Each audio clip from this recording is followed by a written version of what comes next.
हा जो प्रकल्प त्या काळामध्ये हिंदुहृदय सम्राट बाळासाहेबांच्या संकल्पनेतून MSRDCचे तत्कालीन मंत्री आता केंद्रीय मंत्री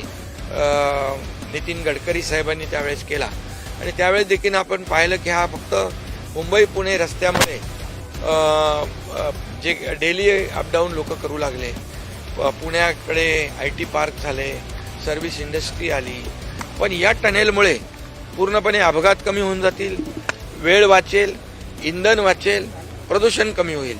आणि मुंबई पुणे हे प्रवास जो आहे हा अतिशय सुसाट होईल